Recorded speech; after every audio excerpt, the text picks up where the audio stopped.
पूर्व मंत्री ठाकुर वीर सिंह की जयंती हर वर्ष की भांति इस वर्ष भी 26 अक्टूबर को उत्साहपूर्वक मनाई जाएगी, जिसकी तैयारियां पूर्ण हो चुकी हैं। जयंती कार्यक्रम की जानकारी देने के उद्देश्य से वीरवार को स्थानीय ठाकुर वीर सिंह मार्ग से दुर्गा पैलेस के पूर्व मंत्री स्वर्गीय ठाकुर वीर सिंह के पुत्र भाजपा नेता ठाकुर विक्रम सिंह ने पत्रकार वार्ता आयोजित की। इस दौरान उनके साथ स्वर्गीय ठाकुर वीर सिंह के पुत्र पौत्र कुणाल सिंह व विशालजीत सिंह व समर विजय सिंह मौजूद रहे। पत्रकार वार्ता को संबोधित करते हुए भाजपा नेता ठाकुर विक्रम सिंह ने बताया कि 26 अक्टूबर को स्थानीय शकुंतला गार्डन में जयंती कार्यक्रम आयोजित किया जाएगा, जिसमें बतौर मुख्य अतिथि भाजपा के राष्ट्रीय महामंत्री एवं राज्यसभा सांसद अरुण सिंह, अति विशिष्ट भाजपा प्रदेश अध्यक्ष मोहनलाल बडोली, हरियाणा प्रदेश अध्यक्ष सतीश पूनिया तथा विशिष्ट अतिथि के तौर पर कैबिनेट मंत्री श्याम सिंह राणा, सांसद धर्मवीर सिंह, राजस्थान भाजपा प्रवक्ता एवं पूर्व विधायक अविनेश महर्षि, विधायक घनश्याम सराफ, भाजपा जिला अध्यक्ष वीरेंद्र कौशिक शिरकत करेंगे। कार्यक्रम में सानिध्य आरएसएस राष्ट्रीय कार्यकारिणी सदस्य डॉक्टर इंद्रेश का रहेगा।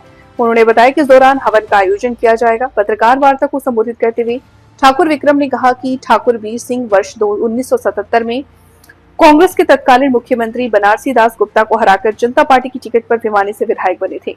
उन्होंने कहा कि ठाकुर वीर सिंह जनता पार्टी की सरकार में प्रदेश के वित्त, राजस्व व सहकारिता मंत्री भी रहे। उन्होंने राजस्व मंत्री रहते हुए जमाबंदी की नकल शाखा की बजाय तहसीलदार से बनवाने की नीति बनाई। सहकारिता मंत्री रहते हुए उन्होंने ग्रामीण क्षेत्रों से सस्ते अनाज की दुकानें खुलवाई और राज्य स्तर पर कॉन्फेड की स्थापना की। 1991 में जब चौधरी भजनलाल ने हरियाणा में मुख्यमंत्री की बागडोर संभाली तो उन्होंने ठाकुर वीर सिंह को हरियाणा विद्यालय शिक्षा बोर्ड का चेयरमैन मनोनीत किया। उन्होंने 1982, 1987, 1991 में भी विधानसभा के चुनाव लड़े। भिवानी में राजपूत धर्मशाला का निर्माण करवाया। इसके अलावा राजस्व विभाग में भी बहुत से सुधार किए। कॉर्पोरेट बैंक में चेकबुक व पासबुक का नियम ठाकुर वीर सिंह द्वारा ही लागू किया गया था। की बात है, खुशी की बात है कि हम स्वर्गीय ठाकुर वीर सिंह जी की 101वीं जन्म जयंती शकुंतला गार्डन भिवानी में 26 अक्टूबर को सुबह 10 बजे कर रहे हैं और उसमें हमने अपने साथियों को बुलाया है। हर दफ़ा ठाकुर साहब की जयंती हम मनाते हैं, उसमें काफ़ी साथी और उनके जो फॉलोअर थे वो आते हैं। इस बार भी सभी आएंगे। इस बार के हम आयोजन ये है, इसी के लिए हम ये अब 26 अक्टूबर को हम आयोजन कर रहे हैं। उसमें मुख्य अतिथि हमारे हैं अरुण सिंह जी, राष्ट्रीय महामंत्री भारतीय जनता पार्टी, राज्यसभा के सदस्य हैं और केंद्रीय कार्यालय के बीजेपी के बहुत वर्षों से वह इंचार्ज हैं, आप सभी जानते हैं। दूसरे हमारे मोहनलाल बडोली जी हैं, भारतीय जनता पार्टी के अध्यक्ष हैं, वो भी आ रहे हैं। वो भी ठाकुर साहब को कहने लगे कि मैं तो जरूर ठाकुर साहब का बड़ा जानता हूँ पुराना और मैं आना चाहता हूँ, वो भी आए। और उस हमारे प्रभारी हरियाणा के सतीश पूनिया जी वो भी आ रहे हैं और श्याम सिंह राणा हमारे कृषि मंत्री वह भी आएंगे और हमारे सांसद धर्मवीर जी और हमारे विधायक घनश्याम सराफ जी भी आ रहे हैं। सभी साथी बात हो चुकी है, सभी के सभी मेहमान आने वाले हैं। और उस दिन हम एक समाज के लिए भी काम की बात करेंगे ठाकुर साहब का, जिस प्रकार से हर वर्ष हम मनाते आए हैं। कभी एक आध बार कोरोना में गलती हुई बीच में रहा तो, लेकिन अब 101 में आए तो हमने सोचा कि अच्छे ढंग से मनाया जाए। पहले हम टेलीफोन कर देते थे, उसी से भी काफ़ी साथी पहुंचते थे। अब की बार मैंने सोचा कि हम खाली टेलीफोन से बुलाते हैं तो मेरा भी फर्ज बनता है कि गांव-गांव में मैं जाके आऊँ। तो भिवानी जिले के तो सभी गाँवों के अंदर मैं जाके आया हूँ, महेंद्रगढ़ के भी काफ़ी अब गाँव में मैं जाके आया हूँ, झज्जर भी गया हूँ और रोहतक के भी कुछ गाँव में गया हूँ। तो इस प्रकार से अच्छा आयोजन होने की उम्मीद है और बहुत अच्छा आयोजन हम करने जा रहे हैं।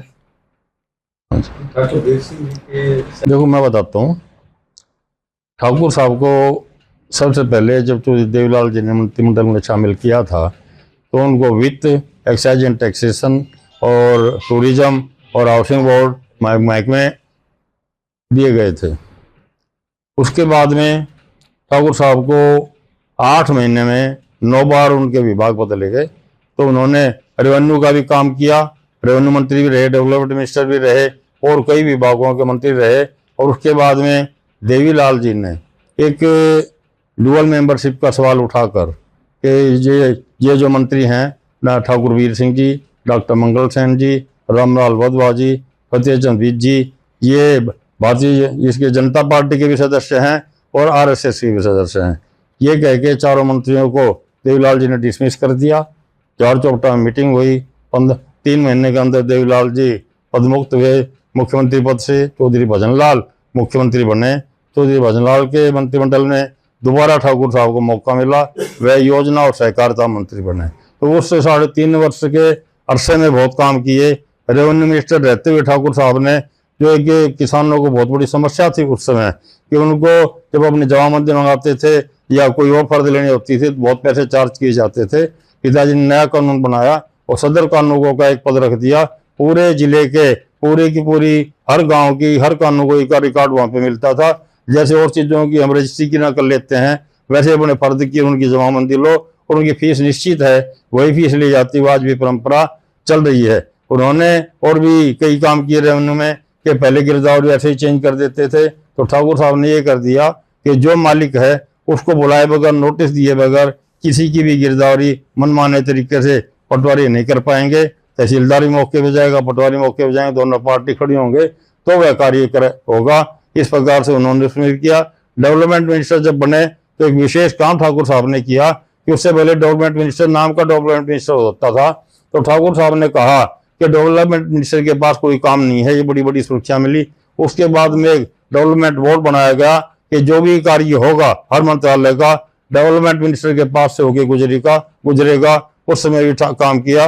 और जब योजना और सहकारिता मंत्री बने, योजना महकमे में भी ठाकुर साहब ने सरकार के हित में भी, जनता के हित में भी बड़े कार्य किए। उन्होंने ये किया, जब साल पूरा एंड होता है, पहले तो बजट खत्म होने से पहले कि नवंबर के शुरुआत में पूछ लो कि किसने कितना बजट यूज किया है, कितना पैसा बाकी है।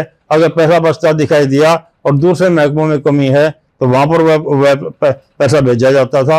योजना मंत्री रहते हुए अब योजनाएं बहुत अच्छी अच्छी उस समय बनी।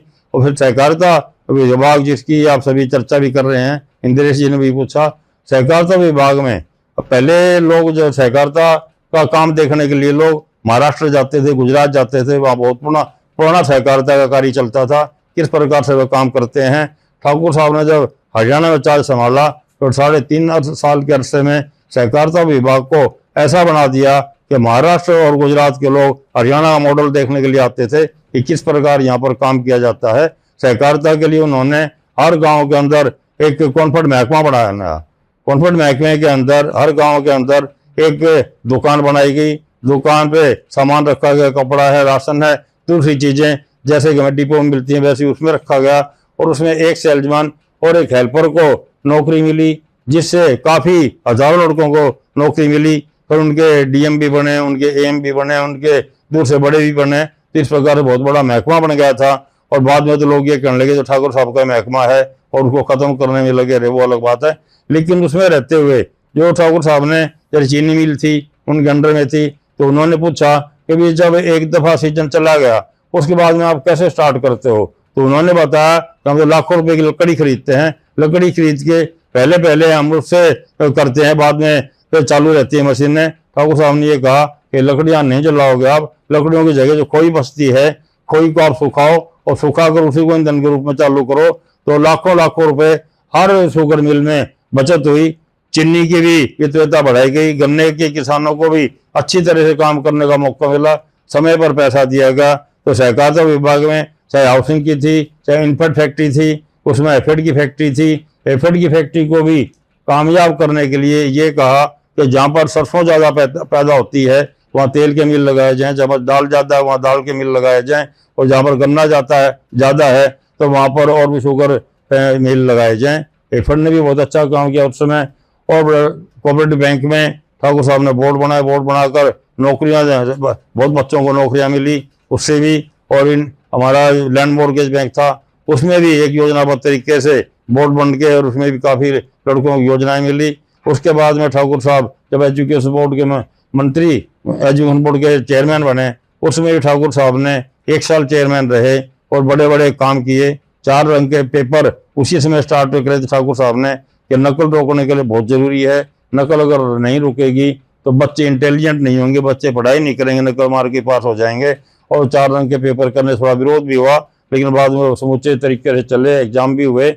और एक बात और की ठाकुर साहब ने कि उसमें बोर्ड में ये रिवाज था कि चाहे 10वीं का रिजल्ट था, चाहे 12वीं का रिजल्ट था, बाहर की एजेंसियों से वो तैयार करवाते थे। ठाकुर साहब ने जब गुप्ता जी थे, इंचार्ज थे, मुझे याद है, उन कंप्यूटर को उनको बुलाया, कंप्यूटर पूरा विभाग था एजुकेशन बोर्ड में, उनको बुलाकर बात की, क्या गुप्ता जी आप और हम मिलकर सब मिलके क्या रिजल्ट तैयार नहीं कर सकते हैं? उन्होंने कहा जी हमारे से करवाते नहीं, हम तो करने के लिए तैयार कर देंगे।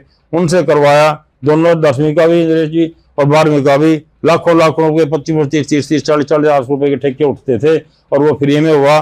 ठाकुर साहब ने एक और काम किया कि जैसे कागज आता है, नया कागज आता है, उसको ठोक बजा के कम से कम कीमत पे लिया, और जो साल 6 महीने के बाद रद्दी हो जाती है, जो आंसर बुक हैं, दूसरे कागज हैं, उनको महंगे से महंगे रेट पे बेचने की कोशिश की। इस प्रकार से लाखों रुपए की बचत वहाँ भी एजुकेशन बोर्ड में भी हुई।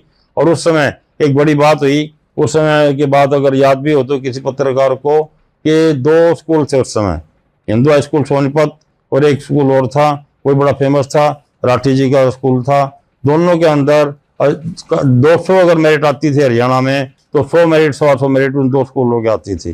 पिताजी ने पता लगाया कि कारण क्या है, ये खुफिया तरीके से लगाया कि क्या पढ़ाई ऐसी होती है वहाँ पर कि बाकी जगह मेरिट नहीं बनती, सारी है हरियाणा में 50 बनती हैं, उन 2 स्कूलों को 150 बनती हैं। तो आखिर में जो चीज़ निकली, एसपीओ की स्पेशल ड्यूटी लगाई गई, एग्जाम हो रहे थे जब, और पूरे सेंटर का, दोनों स्कूलों के सेंटरों का 4-4 5-5 सेक्शन बने हुए थे, 2-2 2.5 लाख 1.5 लाख रुपये उस समय में, जब रुपया बहुत महंगा था। एक बच्चे से लेकर वो वहाँ पर तैयारी करवाते थे, और तैयारी क्या करवाते थे, तो नकल की तैयारी करवाते थे। सामने की नकल कैसे कर सकते हो, पेपर सोल्व करके दे देते थे, और पूरा छापा मारा गया दोनों स्कूलों के ऊपर, पूरे स्कूल के दोनों पे यूएमसी बनी, और बहुत बड़ा एक शोर मच गया था पूरे हरियाणा के अंदर, क्योंकि उसके अंदर कोई एमएलए का बेटा था, कोई मैं विधायक का बेटा हो गया, कोई अफसरों के बेटे थे। तो पिताजी मान के नहीं दिए, तो पिताजी से कहा गया कि आप इसको ठीक करो। पिताजी ने कहा मैं इसको ठीक नहीं करूंगा। तो इस विषय पे फिर ठाकुर साहब ने रिजाइन ही कर दिया। रिजाइन करने के बाद भी और कुछ नहीं कर पाए बाकी आने वाले भी, या मुख्यमंत्री जी भी, उन्होंने यही कहा कि चलो सब बच्चों को इस बार फेल कर दो, आगे से वरना 3 साल के लिए जाते हो वो करके। और क्या इसी प्रकार से ठाकुर साहब जहाँ भी रहे ईमानदारी से काम किया, ईमानदारी से कार्य करने का किया। ठाकुर साहब ने एक और भी बात साबित की उस समय, कि जो कैबिनेट मिनिस्टर है वो सरकार है। एक बार क्वेश्चन आ गया कि ठाकुर साहब आप स्कूल अपग्रेड कर देते हो, स्कूल अपग्रेड कैसे करते हो आप? ये तो आप एप्लीकेशन लेके और एजुकेशन मिनिस्टर के पास भेजो, स्कूल अपग्रेड उसका काम करने का है। आप जहाँ जाते हो सड़क बनाने की घोषणा कर देते हो, सड़क आप नहीं बनाओगे, जो फाइनल ऑर्डर आप नहीं करोगे, आप तो एप्लीकेशन लेकर और पीडब्ल्यू मिनिस्टर के पास भेजो। ठाकुर साहब ने, कुलवंत सिंह जी एक उस समय कमिश्नर थे, उनको नोटिस दिया कि आपने मेरे ऑर्डर को डिसओबे कैसे किया, आपने लेटर मेरे पास कैसे लिखा कि मैं नहीं कर सकता, मैं सरकार हूँ, कैबिनेट मिनिस्टर सरकार होता है, 2-3 महकमे निगरानी के लिए हैं, और जो कैबिनेट मिनिस्टर ऑर्डर कर देगा हर महकमे को मानना पड़ेगा, और आखिर में ये साबित हो गया मानना पड़ेगा। तो ठाकुर साहब ने एक दिन में जगह जगह 3-3 स्कूल भी एक दिन में अपग्रेड किए हैं। जैसे महेंद्रगढ़ में था, लोहारी गांव था, महचाना गांव था, और एक तीसरा गांव था, तीनों के एक ही दिन में अपग्रेड किए। अपने धारड़ू का स्कूल था, ये भी पिताजी ने अपग्रेड किया। और भी बहुत से स्कूल ऐसे थे जो उन्होंने अपग्रेड किए, बहुत से विकास के काम किए, बहुत से आगे जाके लोगों के अच्छे काम हुए। तो पिताजी ने हर महकमे के अंदर भी कार्य किया, एजुकेशन बोर्ड में तब भी काम किया, लड़कों को नौकरी भी लगाया, उस समय भी लगाया। इस प्रकार से ठाकुर साहब ने बहुत कार्य किए थे। तो उन्हीं कारणों से लोग आज भी ठाकुर साहब को मानते हैं, और वो मानते हैं कि जहाँ से हमारी राजनीति शुरू होती है वहीं पे ठाकुर साहब पे ख़त्म हो जाती है, चर्चा होती है। वरना तो हमारे समाज में भी 4-4 5-5 बार एमएलए विधायक बने हैं, ठाकुर साहब एक ही बार बने हैं। एक बार में जो उन लोगों ने के बीच जाकर, जनता के बीच में जाकर काम किया, तो सभी उनको आज तक ही मानते हैं। और वही बात है कि हम भी उनका जन्मदिन मनाते हैं इसीलिए कि उनके जो फॉलोअर और उनके साथी हैं वो आएँ और एक जश्न के रूप में यहाँ पर इकट्ठे हों और आगे के लिए तैयारी करें। इसीलिए हम 26 अक्टूबर को ठाकुर साहब की जन्म जयंती मना रहे हैं।